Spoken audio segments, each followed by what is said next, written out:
કે જ્યારે આપણે નિસ્વાર્થ ભાવે કંઈ કરીએ છીએ ને ત્યારે ઈશ્વર આપણી જોડે રહે છે હંમેશા. એને એ જ ગમે છે. આજે હું કોઈની દુઆ મળે એના માટે કંઈક કરું, ફોટા પડાવવું તો એ ભગવાનને પસંદ નહીં હોય, પણ નિસ્વાર્થ ભાવે જે થઈ જાય એ પસંદ હોય છે. પરદેશમાં નાતાલની એક સાંજ હતી. નાતાલની સાંજે ક્રિસમસ એવું કે 24 ડિસેમ્બર ક્રિસમસ ઈવની અંદર એક જગ્યાએ એક ગેસ સ્ટેશન હતું, પેટ્રોલ પંપ, એની ઓફિસની અંદર એક માણસ, જ્યોર્જ નામનો માણસ, સાવ ઘરડો બેઠો હતો, સુનમૂન. એ દિવસે સવારથી બરફ એક ધારો પડી રહ્યો હતો અને જ્યોર્જ ઉદાસ મને બેઠો હતો. નાતાલ હોવા છતાં ન તો એને શણગાર કર્યો હતો, નહોતા કંઈ બેનર્સ લગાડ્યા, નહોતી લાઇટ કરી, લાઇટિંગ કશું જ નહીં, છાનામાનો બેઠો હતો. એની પત્ની માર્થા મરી ગઈ કેન્સરમાં. એ પછી એને કોઈ ઉત્સાહ જ નહોતો રહ્યો, ચૂપચાપ સાવ બેઠો હતો. એ જ સમયે એની ઓફિસનું બારણું ખખડ્યું. એને જોયું તો લગર વગર એક માણસ, સાવ ગરીબ, કપડાના લીરા લટકેવો, થરથર ધ્રુજતો, કેટલાય દિવસથી પેટમાં ક્યાંય પડ્યું ને એવું લાગતો માણસ અંદર આવે અને આવીને સીધા હાથ જોડે કે માફ કરજો સાહેબ, મને ઘડીક ઊભો રહેવા દેજો. આજ સવારથી એટલો બધો બરફ પડે છે કે હું સહન નથી કરી શકતો. હવે મારી સહન શક્તિની હદ આવી ગઈ, એટલે ઘડીક ગરમાવા માટે હું અંદર આવ્યો છું કે ત્યાં બધા ઇન્ડોર બધું હીટેડ હોય, ગરમ હોય, તો મને થોડી વાર ગરમાવા આવશે તો હું જતો રહીશ પાછો. જોર્જ કે અરે ભાઈ, તું હાથ જોડમાં, તું તારે અહીંયા હીટર પાસે આવીને બેસ જા. હું એકલો સુનમૂન બેઠો હતો ને કહેતા તું આવ્યો તો સારું છે, બેસ અહીંયા. પછી એને કોફી બોક્સ, પોતાનો કોફીનું થર્મોસ ખોલીને આપ્યું, કોફી ભરીને કે હાલે, મારા હાથની કોફી મારી પત્નીને બહુ ભાવતી હતી, આ તું પી એટલે તને થોડો ગરમાવો આવશે.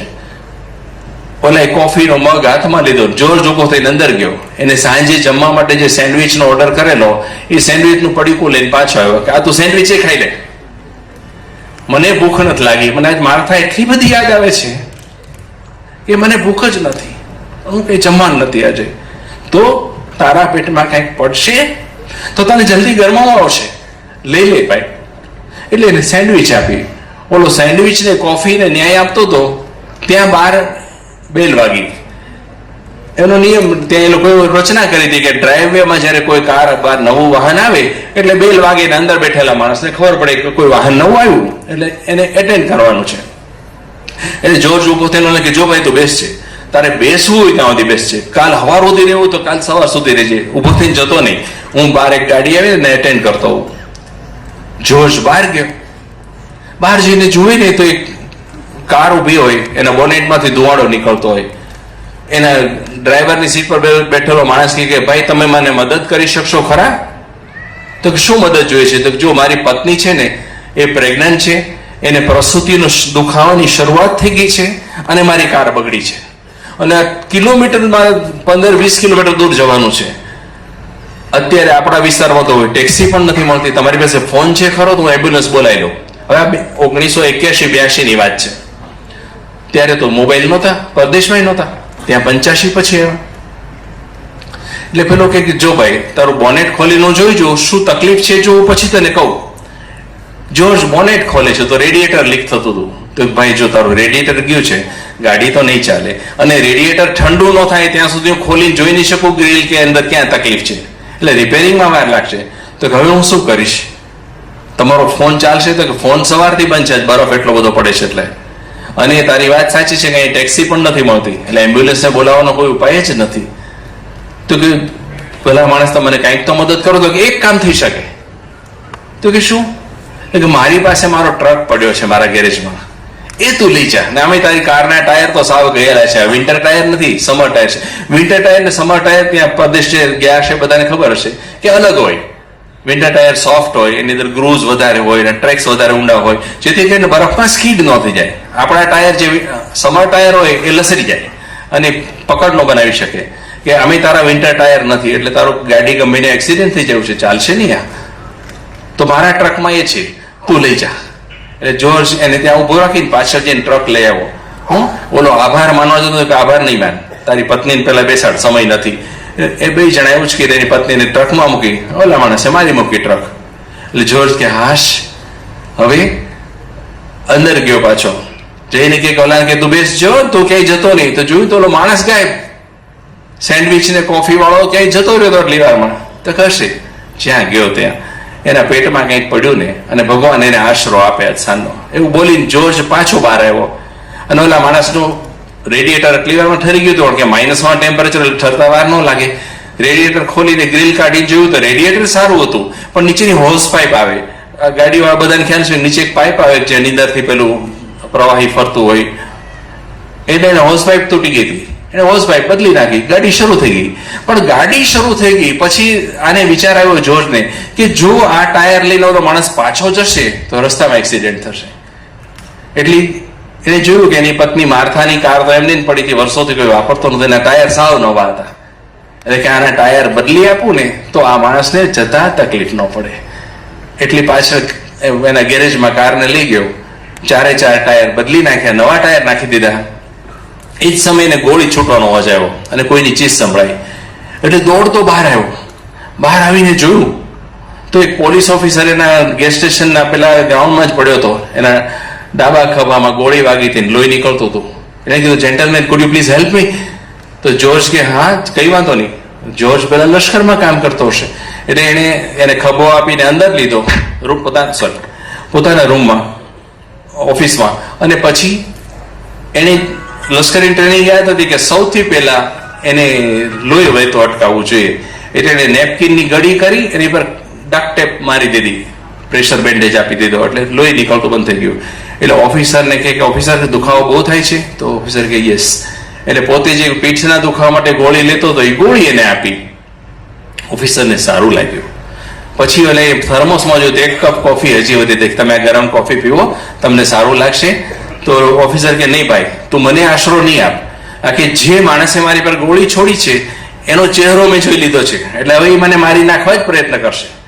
કારણ કે જો બચી મને નહીં મારી નાખે તો એ પકડાઈ જશે. એની બીક હોય હંમેશા દરેક ગુનેગારને. એટલે તું મને જવા દે. તો કે નહીં, લશ્કરમાં શીખ્યો છું કે ઘાયલ સાથીદારને મૂકીને ક્યારેય ન જવું. હું પણ નહીં જાઉં.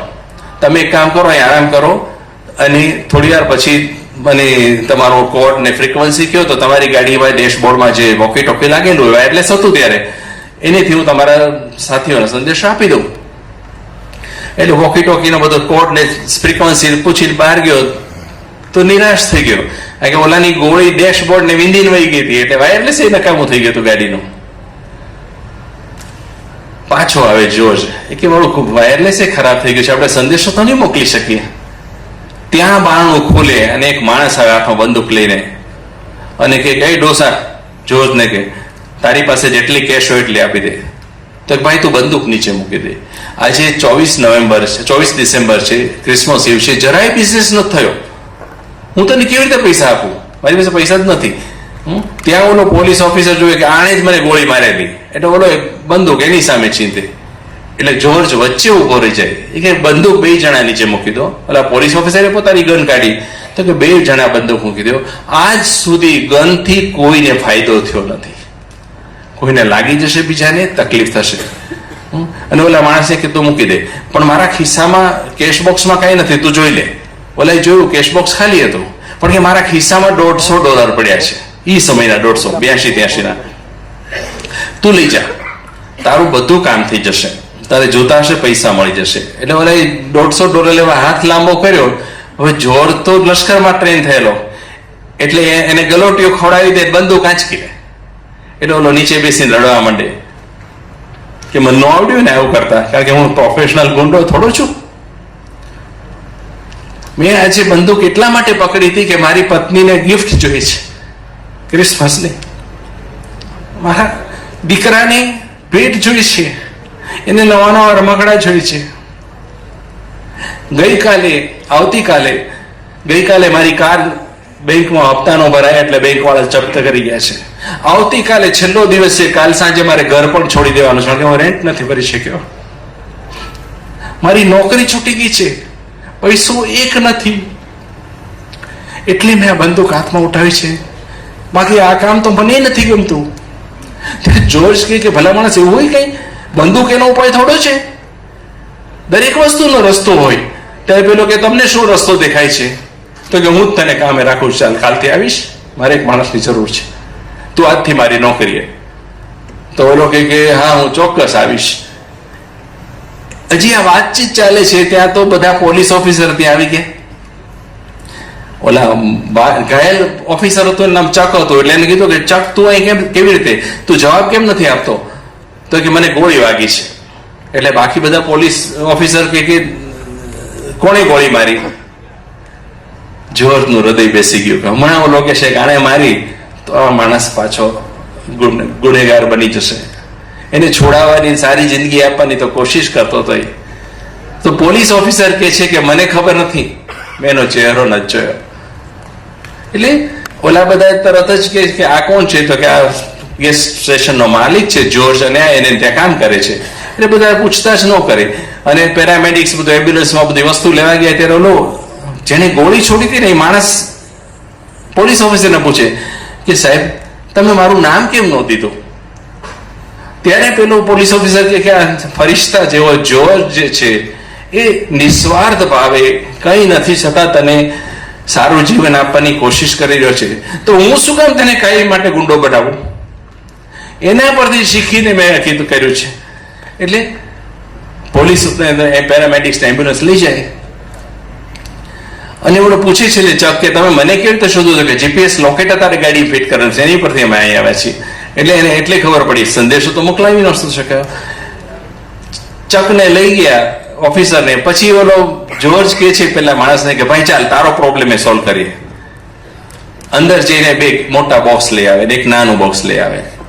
નાનું બોક્સ ખોલીને બતાવે કે જો આ હીરા જડેલી હાથની વીંટી છે, આ મેં માર્થાને પહેલી વખત આપેલી, બહુ મોંઘી છે, પણ હવે માર્થાને કામની નથી, મારે કઈ કામની નથી, તું લઈ જા. તો કે નહીં સર આટલી મોંઘી નહીં રાખશો, એટલે લઈ જાય ને ભાઈ. તો તમારી પત્નીની યાદગીરી છે. તો કે એની યાદ જ મારા માટે અદભુત યાદગીરી છે, મારે વસ્તુની જરૂર નથી હવે યાદગીરી માટે. અને આ બોક્સમાં મને ઓઇલ કંપનીઓ તરફથી મળેલ રમકડા છે, વિમાન છે, રોબોટિક કાર છે, બધું છે. તું લઈ જા, તારા છોકરાને ગિફ્ટ જોતી હતી ને એટલે લઈ જાય. તો ઓલો રડવા માંડે. રડતા રડતા કે સર હું કેવી રીતે તમારો બદલો ચૂકવીશ? આ લ્યો આ $150 પહેલા લીધેલા નહીં પાછા. તો કે અરે $150 તો મને પાછા આપી દઈશું, તું સાંજે ડિનર કેવી રીતે કરાવીશ તારા ફેમિલીને? એ પણ લઈ જા. તને એવું લાગતું હોય કે હું તને આપું છું તો એ એવું ગણજે કે તારો પહેલા અઠવાડિયાનો પગાર હતો. અને વીટી માટે તારી પત્નીને કહેજે કે તમારા શેઠે મારા શેઠે નાતાલની ભેટ આપી છે. ઓલો માણસ આભાર માનતો માનતો કેટલાય શબ્દો બોલતો ગયો કે સર હું કાલથી નોકરી પર આવી જઈશ. તો કાલથી ની પરમ દિવસથી, કાલ નાતાલ છે, રજા છે. એટલે પેલો ગયો. જોર્જ પાછો ફરી જોઈ ને તો ઓલો ભિખારી જેવો લગર વગર માણસ કોફી ને સેન્ડવિચ વાળો ત્યાં જ બેઠો હતો. તો એટલે તું ક્યારે આવ્યો અહીંયા? તો હું તો અહીંયા જ હતો. તો કે મેં તો તને જ જોયો. તો કે સર તમને એક પ્રશ્ન પૂછવો છે, તમે ક્રિસમસ કેમ નથી ઉજવતા? બાકી બધી વાત મૂકો. તો કે હવે ઉજવીને શું કરવું છે? માર્થા ગુજરી ગઈ પછી ક્રિસમસ ઉજવવાનો કોઈ અર્થ ખરો? હવે મારું મન નથી લાગતું એટલે હું ક્રિસમસ નથી ઉજવતો. તો કે જોર્જ તું જુઠ્ઠું બોલે છે. હવે તમે માંથી ને સર માંથી સીધું તું ઉપર આવી ગયો માણસ કે તું જુઠ્ઠું બોલે છે. આ શહેરમાં આજે સૌથી સારી ક્રિસમસ તે એક જ ઉજવી છે. એટલે પેલું કે એ કઈ રીતે વળી? તો જો તે મને ભૂખ્યાને ભોજન આપ્યું, કોફી આપી, સેન્ડવિચ તારા માટે લાવેલી મને આપી દીધી. તે જે માણસને એક ટ્રક તારો આપ્યો એની પત્નીએ અત્યારે એક સુંદર બાળકને જન્મ આપ્યો છે. એ બાળક ડોક્ટર બનવાનું છે ભવિષ્યમાં અને કેટલા બધાને જીવન આપશે. તે જે પોલીસ ઓફિસરને બચાવ્યો હમણાં, જેને લોહી નીકળતો બંધ કર્યું, એ આવતા વર્ષે થનાર આતંકવાદી હુમલામાં 29 માણસોનો જીવ બચાવવાનો છે. અને આ માણસ કે જેને તું ગુનેગાર બનતો અટકાવ્યો, સારો નાગરિક બનાવી દીધો, એ જ માણસ આવતા થોડા વર્ષોમાં આ વિસ્તારનો સૌથી ધનાઢ્ય માણસ બની જશે અને એના હાથે ખૂબ બધા સેવાના કામ થવાના છે. આટલું કર્યું તો તું એમ કે છો તે કઈ નથી કર્યું? અને નિસ્વાર્થ ભાવે તે ઓલાની કારના ટાયર પણ બદલી આપ્યા છે. કોણ આપે આજના જમાનામાં બધું? તે તો આટલું બધું કર્યું છે. તો ઓલો કે હશે આ તો બધું સહજ રીતે થતું ગયું. નહીં, સહજ રીતે નથી ભાઈ, આ તારી ઉમદા પ્રકૃતિને તારો આત્મા બતાવે છે. તો ઓલો ઉભો થઈને પછી ચાલવા લાગે. હવે હું જાઉં કે તો જોર્જ કે ભાઈ બેસ ને, હું હાવ એકલો હાંજનો બેઠો હતો, તું બેઠો, તારી વાતો મને મજા આવશે, પણ તને આ બધી ખબર કેવી રીતે પડી? તો કે ઘણાને સિક્સ સેન્સ જાગૃત થઈ ગયું, તને ખ્યાલ છે? તો કે હું માનું છું સિક્સ સેન્સ જાગૃત થાય. તો કે મારું એવું જ ગળી લે. તો તું બેસ ને. પછી જોર્જ એને કહે છે કે મારી જોડે વાતો કર ને, હું આમે કંટાળું છું, તારી વાતો મને મજા આવે છે. તો કે નહીં, મારે જવું પડશે, મારા ઘરે આજે એક ભવ્ય પ્રસંગનું આયોજન છે. તો કે ભિખારીના ઘરે ભવ્ય પ્રસંગ? શેનો ભવ્ય પ્રસંગ? તો ઓલો બારણા સુધી પહોંચ્યો તો પાછો ફરે તેના લગર વગર કપડા, સોનેરી કપડા હોય, આખા રૂમમાં સોનેરી પ્રકાશ ફેલે જાય, એના માથા પર સૂરજ જેવું તેજ હોય, અને કહે છે જોર્જ ગાંડિયા, તું ભૂલી ગયો કાલે મારો જન્મદિવસ છે, નાતાલ છે, આવતીકાલે નાતાલ છે, મારો જન્મદિવસ છે, એટલે મારી બધા રાહ જોતા હશે, મેરી ક્રિસમસ. એટલે રોતા રોતા જોર્જ કે છે મેરી ક્રિસમસ. નિસ્વાર્થ ભાવે કરેલી વસ્તુ સુખના રાજમાર્ગ પર આપણે પ્રસ્થાપિત કરી દે. તમે બધા આવું સરસ જીવન જીવો, શારીરિક સ્વાસ્થ્યનું ધ્યાન રાખો, સમૃદ્ધિ પર્યાપ્ત મેળવો, પણ વધારે પડતી પાછળ ના દોડો. સરસ પ્રેમ કરો એકબીજાને, સમાજને જે મેળવ્યું છે આપવાની કોશિશ કરો. મને નથી લાગતું કે આપણે સુખના રાજમાર્ગ પર પછી ન હોઈએ. તમને બધાએ મારી ખૂબ શુભેચ્છાઓ. શાંતિથી સાંભળો એના માટે આભાર. તમસોમાં જ્યોતિર્ગમય. જય ભારત.